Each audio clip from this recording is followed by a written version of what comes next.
TLS Books presents Jews Don't Count: How Identity Politics Failed One Particular Identity by David Baddiel. Read by David Baddiel. For my mother, Sarah Fabian Baddiel, who certainly counted. I'm going to give you some examples of a recurring phenomenon. My publisher here is the Times Literary Supplement, so let's begin with a literary example. In August 2020, the British newspaper The Observer, which along with its sister paper The Guardian is politically the most progressive mainstream news outlet in the country, published a review of the screenwriter Charlie Kaufman's first novel Antkind by a critic called Holly Williams. It wasn't a very positive review, criticising the book mainly because the narrator operates from what Williams calls a white male cis-het perspective.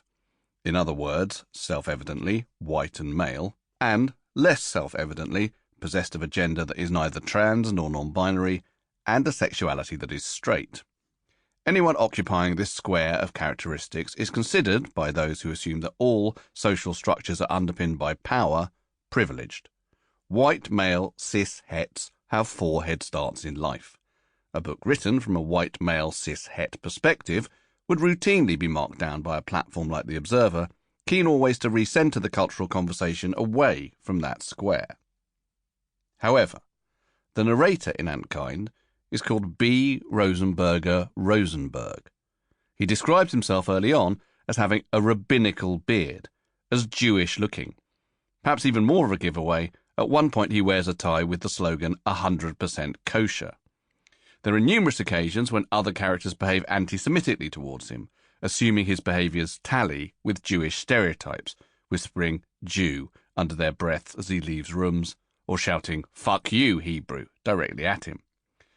But in the Observer review, there's no mention of his Jewishness, or the issue of Jewishness in the book in general, despite it including, thank you Kindle, 60 mentions of the word Jew and 90 of the word Jewish.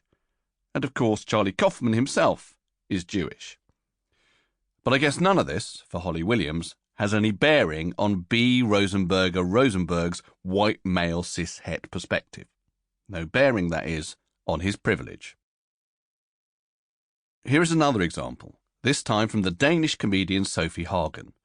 In a very good 2019 short film she made about body positivity, Hagen recites a list of the most oppressed people in society, a list that includes black people and people of colour, queer people, trans people, Muslims and people with disabilities, which indeed is a pretty good stab at covering the waterfront of what many progressives would consider to be the most oppressed groups, the most persecuted minorities in society.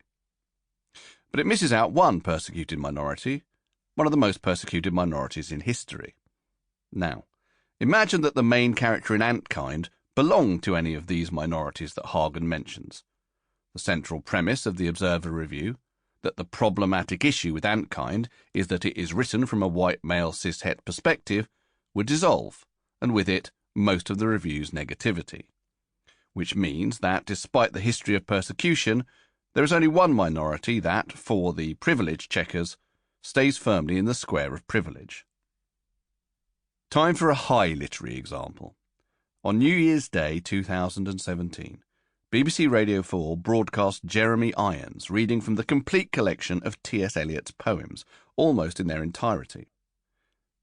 Anyone familiar with Eliot's poetry will know that reading all of his poems means the inevitable inclusion of these lines from Gerontion. My house is a decayed house, and the Jew squats on the windowsill, the owner, spawned in some estaminet of Antwerp, blistered in Brussels, patched and peeled in London. And, from Burbank with a Baedeker, Bleistein with a cigar, the rats are underneath the piles, the Jew is underneath the lot. I remember listening and wondering how the BBC would get round this. When it came to these particular poems, they enlisted the help of Anthony Julius, a Jewish lawyer, and the author of T.S. Eliot, Anti-Semitism and Literary Form, who prefaced the readings with his theory of how the highly prevalent, fashionable anti-Semitism of the time informed and possibly even enhanced Eliot's work. To simplify considerably, Julius believes that Eliot was such a great poet that he could Sample complete. Ready to continue?